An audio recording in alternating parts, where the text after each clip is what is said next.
আল্লাহ তাআলা আসমান জমিন সৃষ্টি করার পরে সর্বপ্রথম জমিনের মধ্যে একটা ঘর বানাইছেন। এই ঘরটা আল্লাহ পবিত্র কোরআনে ঘোষণা করছেন, ইন্না আউওয়ালা বাইতিন উযিয়া লিন-নাস লাল্লাযী বিবাক্কাতা মুবারাকান ওয়া হুদাল লিল আলামিন।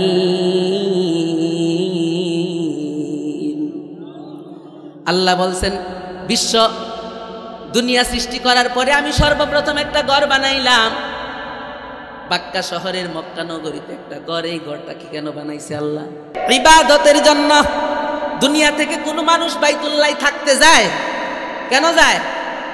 ইবাদতের জন্য সফর করে, রওনা করে, কোটি কোটি কোটি কোটি টাকা ব্যাঙ্গে, সম্পদ প্রচুর পরিমাণে ব্যাঙ্গে মানুষ বাইতুল্লাহ যায় থাকার জন্য না, ইবাদতের জন্য। আল্লাহ বলেন, সর্বপ্রথম জমিন বানাইয়া একটা ঘর বানাইছি। এই ঘরটা আমি থাকার জন্য বানাই নাই, বরং আমার ইবাদতের জন্য বানাইছি। ওরে বান্দা, এর থেকে তোমাদের জন্য শিক্ষা হলো, গোটা দুনিয়ার এই সফরটাই হলো ইবাদত খানা। গোটা দুনিয়ার এই সফরটাই হলো ইবাদত খানা, এটা থাকার জায়গা না। যদি থাকতে পারতো কেউ, তাহলে পৃথিবীর আদম নবী থেকে নিয়ে আজ পর্যন্ত আল্লাহ তাআলা 1,24,000 মতান্তরে 2,24,000 নবী রাসূল পাঠাইছে।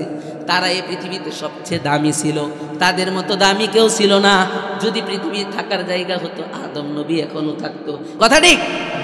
মুসা নবী এখনো থাকতো, দাউদ নবী এখনো থাকতো, ইউনুস নবী এখনো থাকতো, আইয়ুব আলাইহিস সালাম এখনো থাকতো, সুলাইমান আলাইহিস সালাম গোটা দুনিয়ার বাদশাহী পেয়েছিল। যদি থাকার অনুমতি থাকতো বা থাকার জন্যই হইতো, এখনো থাকতো কিনা বলেন? নাই। কেন? এই জন্যই নাই যে দুনিয়া থাকার জায়গা না, এই দুনিয়া হলো ইবাদত খানা।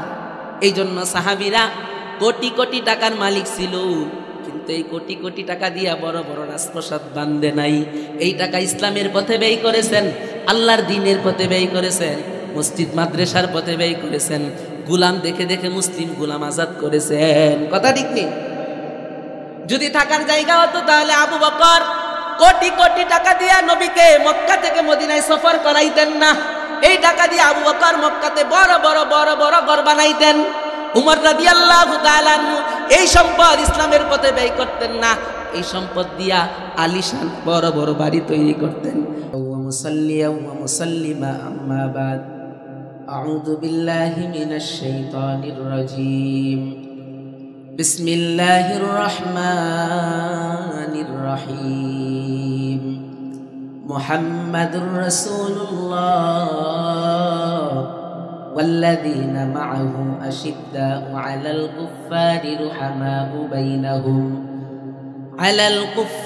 رحماء بينهم تراهم ركعا سجدا يبتغون فضلا من الله ورضوانا سيماهم في وجوههم من أثر السجود ذلك مثلهم في التوراة ومثلهم في الإنجيل صدق الله المولانا العظيم. قال النبي صلى الله عليه وسلم خير القرون قرني ثم الذين يلونهم ثم الذين يلونهم صدق الله المولانا العظيم وصدق رسوله النبي الكريم ونحن على ذلك من الشاهدين والشاكرين والذاكرين والحمد لله رب العالمين. درود إبراهيم পড়ি। اللهم صل على محمد وعلى آل محمد كما صليت على إبراهيم وعلى آل إبراهيم إنك حميد مجيد. اللهم بارك على محمد وعلى آل محمد كما باركت على إبراهيم وعلى آل إبراهيم إنك حميد مجيد. कौनाइन का मुख्तार खुदा तुमको बनाया, कौनाइन का मुख्तार खुदा तुमको बनाया, उम्मत की नगाबान खुदा तुमको बनाया, उम्मत की नगाबान खुदा तुमको बनाया। या रब मेरे आँखों में समा जाए मदीना, या रब मेरे आँखों में समा जाए मदीना, मुद्दत से मेरे दिल में तमन्ना ये मदीना, मुद्दत से मेरे दिल में तमन्ना ये मदीना। तलवार पकड़ हूँ के निकल मैदान आसीर, तलवार पकड़ हूँ के निकल मैदान आसीर, दुश्मन की मुकाबिल तो लगाना रहे तकबीर, दुश्मन की मुकाबिल तो लगाना रहे तकबीर। ला इलाहा इल्लल्लाह, ला इलाहा इल्लल्लाह, ला इलाहा इल्लल्लाह, ला इलाहा इल्लल्लाह, ला इलाहा इल्लल्लाह, ला इलाहा इल्लल्लाह, ला इलाहा इल्लल्लाह, ला इलाहा इल्लल्लाह, ला इलाहा इल्लल्लाह, ला इलाहा इल्लल्लाह, ला इलाहा इल्लल्लाह, ला इलाहा इल्लल्लाह, ला इलाहा इल्लल्लाह, ला इलाहा इल्लल्लाह, मुहम्मदुर रसूलुल्लाह सल्लल्लाहु अलैहि वसल्लम।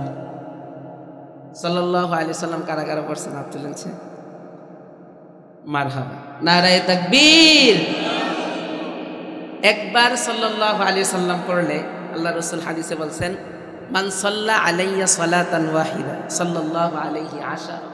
আল্লাহ রাসূল বলছেন, আমার উম্মতের ভিতরে কোনো পুরুষ বা নারী যদি একবার আমি নবীর উপরে দুরূদ পড়ে, সাথে সাথে আল্লাহ তার উপরে 10টা রহমত নাযিল। আর একটা রহমতের কত পাওয়ার জানেন? আল্লাহ রাসূল বলছে, একটা রহমত এত পাওয়ারফুল, হাসরের ময়দানে যদি আল্লাহ তাআলা কোনো বান্দার আমল নামায় শুধু একটা রহমত পায়, যে সে একটা রহমতেরই অংশীদার ছিল দুনিয়ায়, আল্লাহ রাসূল বলেন আল্লাহর রহমতের দয়ার সাগরে আল্লাহর দয়া দিয়া শুধু এক রহমতের বিনিময়ে আল্লাহ তাকে বিনা হিসাব জান্নাত দান করে। আল্লাহ আমাদের সবাইকে সে তৌফিক দিয়েছেন, আমিন পড়েন। আমি অল্প কথা বলবো, বেশি কথা বলবো না। আপনাদের আরো দাওয়াতি মেহমান আছে, বড় বড় আলেম, তারা আলোচনা করবে।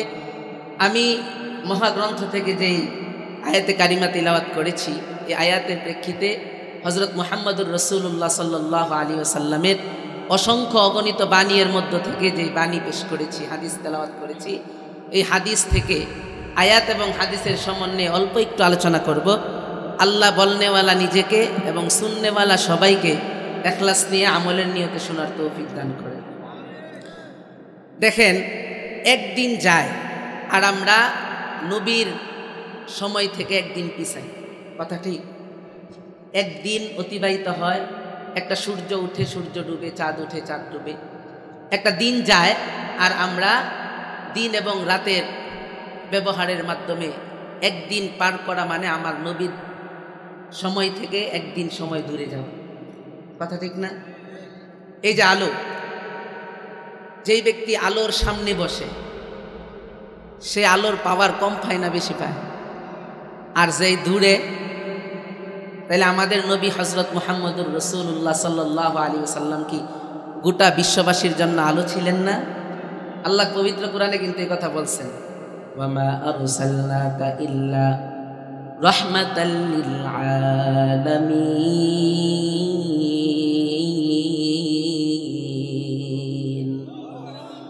আল্লাহ পবিত্র কোরআনে বলছেন, নবী মুহাম্মদ সাল্লাল্লাহু আলাইহি ওয়াসাল্লাম, আমি আপনাকে গোটা জাহানের জন্য রহমত বানাইছি। সুবহানাল্লাহ, আলো বানাইছি।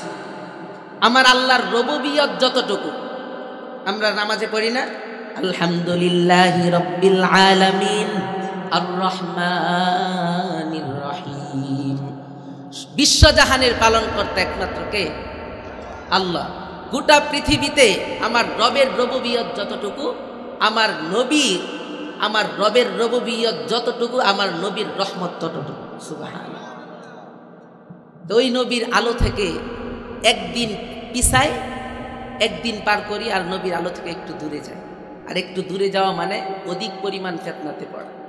এই জন্য দেখবেন আগেকার সময়ের মানুষগুলা খুব গরিব ছিল, ভাঙ্গা ঘরে থাকতো, ঘরের উপর দিয়া বৃষ্টি আসলে ঘরের ভিতরে পানি পড়তো, সনের ঘরে বসবাস করতো, টিনের ঘরে বসবাস করতো। কিন্তু ওই মানুষগুলা বড় সৎ ছিল। কথা ঠিক? কোনো কথা নাই, বার্তা নাই, কাগজ নাই, কলম নাই। বাবার দেওয়া সম্পদ থেকে একজনের প্রতি দয়া হয়েছে, দান করে দিয়ে আসছে, কথাই যথেষ্ট ছিল। আর এখন কাগজ কলম আর কত পাওয়ার, কত কিছু সামনে রাইখাও, টাকা দিয়া সব বদল হয়ে যায়। কথা ঠিক? কারণ কি? কারণ হলো এখনকার সময়ের মানুষ যারা প্রত্যেকেই নিজেকে মুসলিম আমরা দাবি করি, কিন্তু মুসলমানের যেই চরিত্র, মুসলমানের যেই চরিত্র হওয়া দরকার ছিল, মুসলমান যেই সৎ হওয়া দরকার ছিল, এরকম সৎ চরিত্র আমাদের মধ্যে। এই জন্য আমাদের দিন যায় আর নবীর আলো থেকে আমরা দূরে যাই, আর গুমরাহির মধ্যে আমরা পড়তেছি। এই জন্য আল্লাহ তাআলা পবিত্র কোরআনে বলছেন, ওয়াস-সাবিকুনা আস-সাবিকুন, যারা অগ্রবর্তী তারা অগ্রবর্তী। মানে যারা আগে গেছে তারা আল্লাহর কাছেও বেশি আগে, মানে বেশি প্রিয়। আল্লাহ পরের আয়াতে বলেন, উলাইকাল মুকাররাবুন, তারাই তাদের রবের কাছে বেশি প্রিয়, মানে বেশি নিকটবর্তী। সুবহানাল্লাহ। আগেকার সময় এলাকায় দেখতাম গান হতো, যাত্রা হতো, কত সিনেমার আয়োজন ছিল, কিন্তু ওই সময়ের মানুষগুলো, ওই সময়কার সময়ে যারা ছিল, যারা বসবাস করত, তাদের ভিতরে যারা মুসলিম হিসাবে নিজেকে পরিচয় দিত, সহি হিসাবে পরিচয় দিত, সত্যিকারের অর্থেই তারা বড় দামি ছিল, বড় সহি ছিল। আর এখনকার সময়ে দেখবেন মসজিদের ভিতরে 5 ওয়াক্ত নামাজ পড়তে পড়তে কপাল কালো হয়ে গেছে, কিন্তু পরে ঘুষের সাথে জড়িত, সুদের সাথে জড়িত, বাটপারির সাথে জড়িত, সব কিছুর সাথে জড়িত, অথচ সে 5 ওয়াক্ত নামাজি। কথা ঠিক? কথা আপনারা বললেও ঠিক, না বললেও ঠিক। আগের সময়ের মানুষ ছিঁড়া জামা পরতো, কিন্তু ওই ছিঁড়া জামার ভিতরে যেই মানুষের শরীরটা ছিল, ওই শরীরটা ছিল রবের কাছে বড় দাম। বাঙ্গা ঘরের ভিতরে থাকতো, কিন্তু ওই বাঙ্গা ঘরের ভিতরে যারা বসবাস করতো তারা বড় দামি ছিল। আর এখনকার সময়ে এসিওয়ালা আলিশান বড় বড় বিল্ডিং এর ভিতরে থাকে, তারপরেও তাদের ভিতরে বেশি সততা থাকে না, দয়া থাকে না, মায়া থাকে না, রবের ইবাদতের প্রতি তারা বেশি অগ্রগামী হয় না। এই জন্য আল্লাহ কোরআনে বলছেন, ওয়াস-সাবিকুনা আস-সাবিকুন, যারা অগ্রবর্তী তারাই তো অগ্রগামী। উলাইকাল মুকাররাবুন, আমার আল্লাহ বলেন তারাই আমার নিকটবর্তী।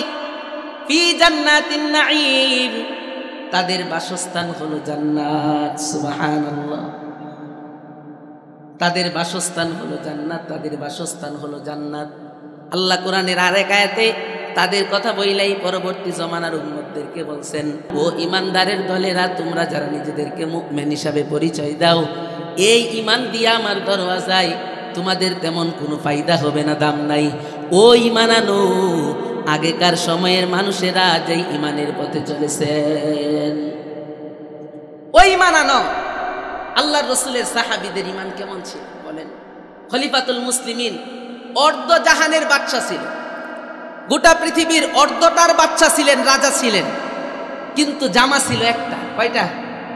একটা জামা ছিল। তাও আমরা ইতিহাসের মধ্যে পড়েছি, হযরত উমর রাদিয়াল্লাহু তাআলা আনহুর একটা জামা, এর মধ্যে 18টা শিলি ছিল।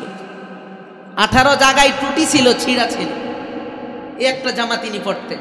অথচ গোটা দুনিয়ার অর্ধ পৃথিবী উনি শাসন করেছেন। গোটা দুনিয়া সফর করতেন, লগে কোনো রক্ষী বাহিনী নাই, দেহরক্ষী নাই।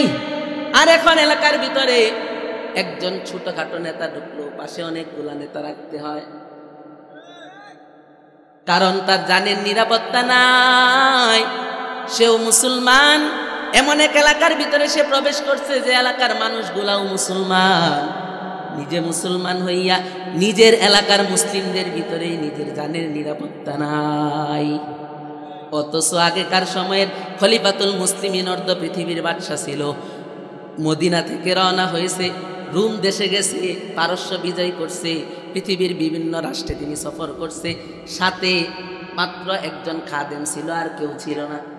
অথচ তাদের সফরের আশেপাশে চিপাই চাপায় ছিল বৌদ্ধ, ছিল খ্রিস্টান, ছিল ইহুদি। অথচ তাদের কোনো দেহরক্ষী ছিল না।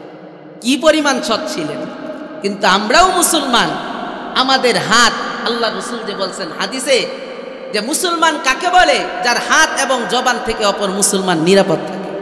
যদি কোনো মুসলমান বাস্তবতা নেই, তার হাত এবং জবান থেকে যদি অপর মুসলমান নিরাপদ থাকতো, তাহলে ওই মুসলিম ঘাঁটিতে তাকে প্রবেশ করার জন্য প্রচুর পরিমাণে গাইডলাইন রাখতে হতো। আল্লাহর বান্দারা কথা বলেন না কেন? লাগতো না, কারণ সে তার হাত এবং জবানের মাধ্যমে মানুষকে সঠিকভাবে দেখে নাই, আচরণ করে নাই, যার কারণে তার দেহরক্ষী থাকতে। এই জন্য আল্লাহ বলছেন শেষ জমানার মানুষ নামে ইমানদার হবে। এই জন্য আল্লাহ বলছেন ওয়াসসাবিকুন আস-সাবিকুন, যারা অগ্রগামী, যারা অগ্রবর্তী, তারাই অগ্রগামী। উলাইকাল মুকাররাবুন, তারাই তাদের রবের কাছে প্রিয়। ফি জান্নাতিন নাঈম, তাদের বাসস্থান হবে জান্নাতুন নাঈম। সুবহানাল্লাহ। আল্লাহ পরের আয়াতে বলেন সুল্লাতুম মিনাল আউয়ালিন ওয়া কালিলুম মিনাল আখিরিন।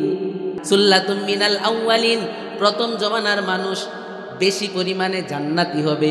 ওয়া কালিলুম মিনাল আখিরিন, আর পরবর্তী জমানার মানুষ খুব কম পরিমাণ জান্নাতে যাবে। সাহাবীদের মন খারাপ। আল্লাহ রাসূলের কাছে উমর রাদিয়াল্লাহু তাআলা জিজ্ঞাসা করে, আল্লাহ রাসূল, আল্লাহ তাআলা এটা কি বললেন?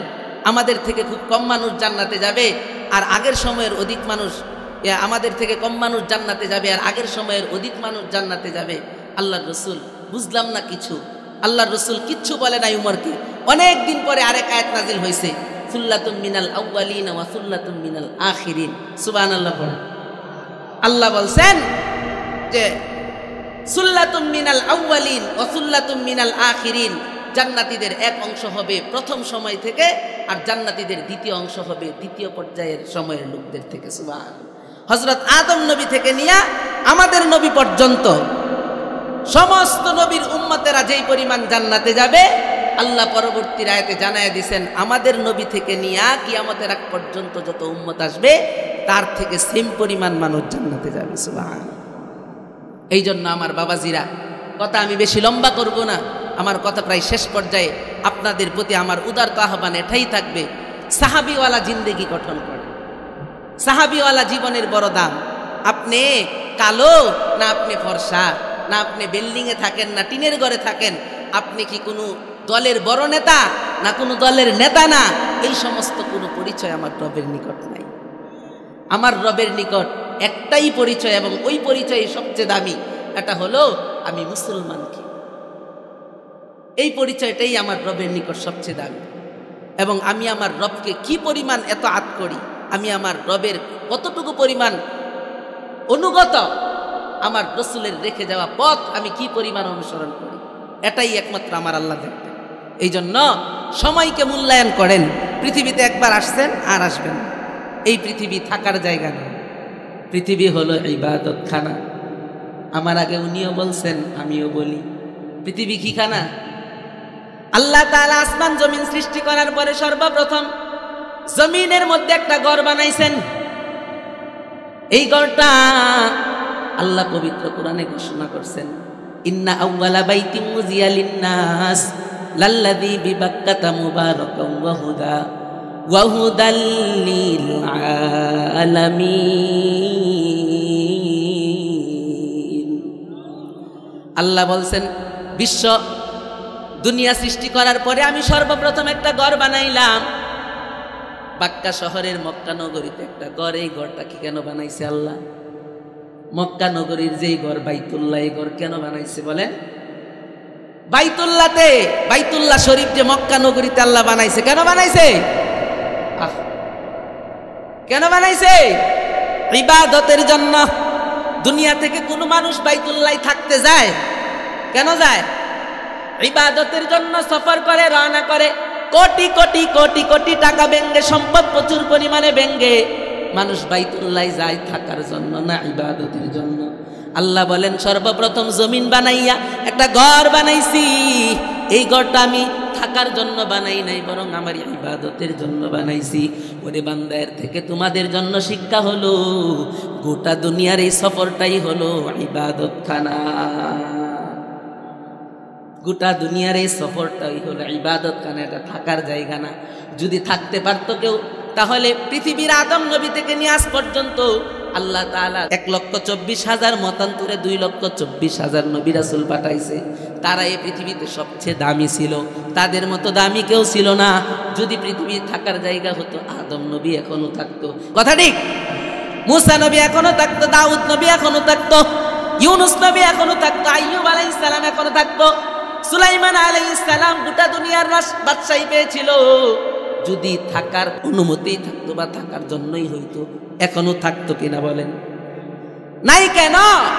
এই জন্যই নাই যে দুনিয়া থাকার জায়গা না, এই দুনিয়া হলো ইবাদত খানা। এই জন্য সাহাবীরা কোটি কোটি টাকার মালিক ছিল, কিন্তু এই কোটি কোটি টাকা দিয়া বড় বড় রাজপ্রাসাদ বান্ধে নাই। এই টাকা ইসলামের পথে ব্যয় করেছেন, আল্লাহর দ্বীনের পথে ব্যয় করেছেন, মসজিদ মাদ্রাসার পথে ব্যয় করেছেন, গোলাম দেখে দেখে মুসলিম গোলাম আজাদ করেছেন, কথা ঠিক নেই? যদি থাকার জায়গা হতো, তাহলে আবু বকর কোটি কোটি টাকা দিয়া নবীকে মক্কা থেকে মদিনায় সফর করাইতেন না। এই টাকা দিয়ে আবু বকর মক্কাতে বড় বড় বড় বড় ঘর বানাইতেন। উমর রাদিয়াল্লাহু তাআলা আনহু এই সম্পদ ইসলামের পথে ব্যয় করতেন না, এই সম্পদ দিয়া আলিশান বড় বড় বাড়ি তৈরি করতেন। উসমান রাদিয়াল্লাহু তাআলা আনহু অনেক বড় ধনী মানুষ ছিলেন, উনি উনার সম্পদ পুরাটাই ইসলামের পথে ব্যয় করেছেন। যদি দুনিয়া থাকার জায়গা হতো, তাহলে উসমান তার এই টাকাগুলা দ্বীনের রাস্তায় ব্যয় না করে বড় বড় অট্টালিকা বানাইতো, কথা ঠিক নেই? এই জন্য দুনিয়াকে ইবাদত খানা, কিভাবে চললে ইবাদত খানা হবে ওইভাবে চলার চেষ্টা করেন। সাহাবীরা যেই পথে চলেছেন, যদি ওই পথে চলেন, তাহলে এই দুনিয়া আপনার সার্থক হবে। আবু বকর নিজের সম্পদ ইসলামের পথে ব্যয় করেছে। এই জন্য আল্লাহর রাসূল জানায় দিয়েছে আবু বকর ফিল জান্নাহ।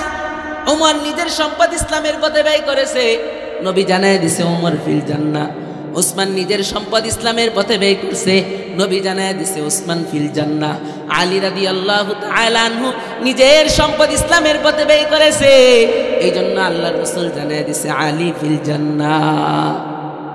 তারা নিজের জীবনটাকে ইসলামের পথে চালাইছে, সম্পদ ইসলামের পথে ব্যয় করছে, এই জন্য তাদের জান্নাতের ঘোষণা জমিন থেকে হইয়া গেছে, সুবহানাল্লাহ। এই জন্য সাহাবীওয়ালা জিন্দেগি কায়েম করার চেষ্টা করেন। সাহাবীওয়ালা জিন্দেগির বড় দাম। একবার লন্ডনে এক ঘটনা ঘটছে।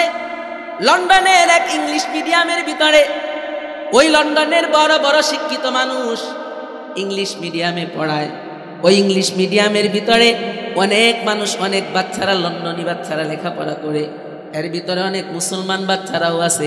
আমাদের বাংলাদেশের বংশোদ্ভূত একটা শিশু বাচ্চাও সেখানে লেখাপড়া করত। এক পর্যায়ে ওই স্কুলের শিক্ষকেরা সমস্ত ছাত্রদেরকে দাঁড় করায় করায় জিজ্ঞাসা করে, তুমি বড় হইলে কি হইবা? একজন দাঁড়ায় বলে, আমি বড় হইলে ডাক্তার হমু, বসো। তুমি কি হইবা? আরেকজন দাঁড়ায় বলে, আমি বড় হলে ইঞ্জিনিয়ার হব, বসো। আরেকজনকে বলে, তুমি কি হইবা? সে বলে, আমি বড় হইলে ডক্টর হমু, বলে ঠিক আছে তুমি বসো। আরেকজনকে দাঁড় করায় বলে, তুমি কি হতে চাও? সে বলে, আমি বিমানের পাইলট হতে চাই। শিক্ষক বলে, ঠিক আছে বসো। আরেকজনকে দাঁড় করাইছে, তুমি বড় হইলে কি হতে চাও? সে বলে আমি জাহাজের ক্যাপ্টেন হতে চাই। ঠিক আছে, তুমিও বসো। আরেকজনকে জিজ্ঞাসা করছে, তুমি কি হতে চাও? আমি বড় হলে পুলিশ হতে চাই, ওসি হতে চাই, এসপি হতে চাই, ডিসি হতে চাই, সেনাবাহিনীর প্রধান হতে চাই, কর্নেল হতে চাই। এক একজনের এক এক কথা, প্রত্যেককে তার শিক্ষক বলতেছে ঠিক আছে বসো। এক পর্যায়ে বাংলাদেশের বংশোদ্ভূত মুসলমান সন্তান, তার যখন সিরিয়াল আসছে, ওই স্কুলের শিক্ষক বলে তুমি কি হতে চাও? এই ছোট্ট বাচ্চা সবার সামনে দাঁড়ায় বলে আমি সাহাবী হতে চাই। আরো জোরে বলেন সুবহানাল্লাহ। ওই শিশু বাচ্চা বলে আমি সাহাবী হতে চাই। শিক্ষকরা সবাই আশ্চর্যান্বিত। একজন ডাক্তার হবে, একজন ডক্টর হবে, একজন ইঞ্জিনিয়ার হবে, আরেকজন জাহাজের ক্যাপ্টেন হবে, আরেকজন বিমানের পাইলট হবে, আরেকজন পুলিশ হবে, ওসি হবে, এসপি হবে, ডিসি হবে, সেনাদের প্রধান হবে। কিন্তু তুমি এটা কোন রকমের কথা বললা? আজ পর্যন্ত আমাদের শিক্ষকতার অভিজ্ঞতায় আজ পর্যন্ত কোনো বাচ্চাকে এমন বলতে শুনি নাই যে আমি বড় হলে সাহাবা হতে চাই। সাহাবা আবার কারা? কি এই পদের নাম কি? কি তাদের পরিচয়? শিক্ষকরা যখন জিজ্ঞাসা করলো, ওই ছোট্ট বাংলাদেশের বংশোদ্ভূত মুসলমান সন্তান শিক্ষকের দিকে তাকায় আছে ফেল চোখে, আর কিচ্ছু বলে না। তখন শিক্ষকরা বুঝতে পারছে সে বলতে পারবে না। তখন ওই বাচ্চাকে বলে আগামীকালকে তোমাদের বাড়িতে আমরা মেহমান হব, তোমরা বাড়িতে যাইয়া তোমাদের গার্ডিয়ানকে বলবা তারা যেন আগামীকালকে আমাদের সাথে সাক্ষাতের জন্য প্রস্তুত থাকে। ছোট্ট এই বাচ্চা স্কুল ছুটির পরে বাড়িতে চলে গেছে। বাড়িতে যাইয়া বলে আব্বু যান, বলে কি আজকে স্কুলের ভিতরে সমস্ত ছাত্রদেরকে জিজ্ঞাসা করছে কে কি হতে চায়। এক একজন এক এক কথা বলছে, কেউ ডক্টর, কেউ ডাক্তার, কেউ ইঞ্জিনিয়ার, কেউ এসপি, কেউ ওসি, কেউ ডিসি, কেউ বিমানের পাইলট, কেউ জাহাজের ক্যাপ্টেন। আব্বা যখন আমার সিরিয়াল আসছে আমি বলছি সাহাবা হতে চাই, সাহাবী হতে চাই। বাবা এই কথা শোনার পরে বাবার চক্ষু দিয়া পানি পড়ে, আর জোর আওয়াজে বলছে আলহামদুলিল্লাহ, সাব্বাস বেটা, খুব সুন্দর কথা তুমি বলছো। তো বাবা আপনার কাছে আমি একটা কথা বলি। কি কথা? বলে আমার শিক্ষকরা বলছে আগামীকালকে তারা আমার বাসায় চা খেতে আসবে, মেহমান হবে, আপনি যেন তাদের সাক্ষাতের অপেক্ষা করেন। বাবা বলে ঠিক আছে। তখন ওই মুসলিম বাবা বাংলাদেশি বংশের, সে তার সাধ্য অনুযায়ী ঘরের ভিতরে আয়োজন করছে, খাবারের আয়োজন। পরের দিন ওই ইংলিশ মিডিয়ামের বড় বড় শিক্ষকরা তার বাড়িতে আসছে। আসার পরে ওই বান্দার সামনে খাবার পেশ করছে। খাবার পেশ করার পরে তারা বলে আমরা খাবার খাওয়ার জন্য আসি নাই, আমরা আসছি একটা তথ্য নেওয়ার জন্য। কি তথ্য? বলে গতকালকা স্কুলের ভিতরে সব ছাত্রছাত্রীদেরকে জিজ্ঞাসা করলাম কে কি হতে চায়, এক একজন এক একটার পরিচয় দিল, কিন্তু যখন আপনার সন্তানকে আমরা জিজ্ঞাসা করলাম সে তখন আমাদেরকে উত্তর দিছে সে নাকি সাহাবী হতে চায়। আপনি আমাদেরকে বলেন তো সাহাবী কারা, কি তাদের পরিচয়? এই লকব, এই কথা তো কোনোদিন আমরা শুনি নাই, বলেন তো তারা কারা, কি পরিচয়? তখন এই মুসলমান গার্ডিয়ান বলে সাহাবী হলো আমার নবীর বন্ধু যারা ছিলেন তারা, যারা আমার নবী কিভাবে পা পালাইছে ওইভাবেই পা পালাইতেন, আমার নবী কিভাবে হাতের আঙ্গুলের নখগুলা কর্তন করেছে তারা সেম ভাবে আঙ্গুলের নখগুলা কর্তন করত। আমার নবী চুল কেমনে কাটছে তারা সেম ভাবে আমার নবীর মতো চুল কাটতো। নবী যেমনে চলতে বলছে সেম সেম তেমনই চলতো। অর্থাৎ আমার নবীর বন্ধু যারা ছিল, আমার নবীর সাথে যারা ছিল তারাই হলো সাহাবী। দুনিয়ার সবচাইতে সব নবীদের পরে যাদের স্থান সর্বশ্রেষ্ঠ তারাই হলো সাহাবী। সুবহানাল্লাহ। তখন তারা বলে তার মানে ওই 1400 বছর আগে যে মুহাম্মদ চলে গেছে তার বন্ধুদের কথা বলতেছেন? বলে হ হ, তাহলে চিনছেন দেখা যায়। বলে গোটা দুনিয়ার মানুষ অগ্রগতি আর উন্নতির জন্য ঘুরে, আপনি কি জানেন না এটা হলো ইংল্যান্ড। পৃথিবীর উন্নত সভ্যতার যত দেশ আছে এই দেশগুলোর ভিতরে একটা দামি দেশ হলো ইংল্যান্ড। এখানে সব দামি মানুষেরা চলাফেরা করে যারা পৃথিবী থেকে আরো 10 বছর 15 বছর আগায়া থাকতে চায়। আর এই সময়ে আইসা আপনার সন্তান 1400 বছর পরে যেতে চায়। গোটা দুনিয়ার মানুষ এখানে আসে পৃথিবী অগ্রগতি হওয়ার জন্য, নিজেকে উন্নত করার জন্য, আর আপনার সন্তান 1400 বছর পিছনে যেতে চায়।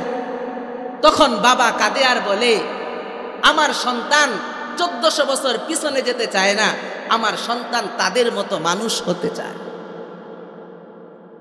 এখনকার সময়ের ডাক্তারের অভাব নাই, বড় ডাক্তার কিন্তু চরিত্রবান না, কথা ঠিক নেই। গ্রাম থেকে একজন বৃদ্ধ মানুষ, কৃষক, 70 বছর বয়সী, দিন আনে দিন খায়, হঠাৎ করে অসুস্থ হয়ে পড়ছে। দৌড়াইয়া সন্তানেরা নরসিংদী হসপিটালে নিয়ে গেছে। সাধারণ একটু জ্বর আইছে, ডাক্তার নিজেও বুঝতে পারছে একটা মাত্র বড়ি লেখা দিলে, একটা মাত্র ওষুধ লেখা দিলে সে সুস্থ হয়ে যাবে। কিন্তু টাকার জন্য ওই 70 বছরের বৃদ্ধ মানুষটা যে দিন আনে দিন খায়, তাকেও 4-5টা পরীক্ষা দিয়া দেয়, কথা ঠিক নেই? এটা কি ডাক্তার না কসাই? এই ইংলিশ মিডিয়ামের শিক্ষকেরা, আমার সন্তান ওই ডাক্তার হতে চায় না, আমার সন্তান আদর্শবান সাহাবীদের মতো মানুষ হতে চায়। ইঞ্জিনিয়ার তো অভাব নাই, দেশের গণ্ডিতে গণ্ডিতে মুড়ে মুড়ে ইঞ্জিনিয়ার, কিন্তু সভ্য ইঞ্জিনিয়ার কয়জন আছে? যদি সভ্য ইঞ্জিনিয়ার থাকতো, 40 বছর মেয়াদের রাস্তা 2 বছরে ধ্বংস হতো না, কথা ঠিক নেই? ওই মুসলিম বাংলাদেশের বংশোদ্ভূত বুঝাইতে চাইতেছে, আমার সন্তান এই কথাই বলছে, আমার সন্তান সাহাবীদের মতো মানুষ হতে চায়। আর কোনো ডাক্তার, কোনো ডক্টর, কোনো ইঞ্জিনিয়ার যদি মানুষ হয়, তাহলে কোনোদিন কোনো মানুষকে, কোনো প্রজাকে কোনোদিন ভোগান্তিতে পড়তে হয়। যাক, হুজুর চলে আসছে, আমি আর কথা বাড়াবো না। আমি যেই কথাটা, যেই মেসেজটা আপনাদেরকে দিতেছি, এটা হলো দুনিয়া থাকার জায়গা না, ইবাদতখানা। আপনি একটা অন্যায় করলে একটা অন্যায় থাকলো, আর একটা নেক কাজ করলে একটা নেক কাজও থাকলো। এই জন্য সবাইকে আল্লাহ ব্রেন দিছে বুঝার জন্য, সবাই বুঝেন। বুঝের শক্তি পাগল ছাড়া, যারা বুঝে না, বুঝের শক্তি যাদের মধ্যে নাই, আমরা তাদেরকে পাগল বলি। পাগল ছাড়া যারা বুঝবান, তাদেরকে সবাইকে আল্লাহ বুঝ শক্তি দিছে। এই জন্য দুনিয়ার এই সফরটা বুঝা চলার চেষ্টা।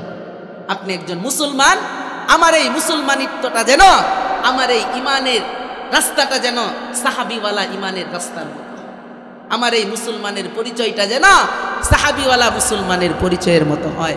আল্লাহ তাআলা প্রথমে আমাকে, তারপরে আপনাদের সবাইকে কথাগুলোর উপর আমল করার তৌফিক দান করুক। আমিন।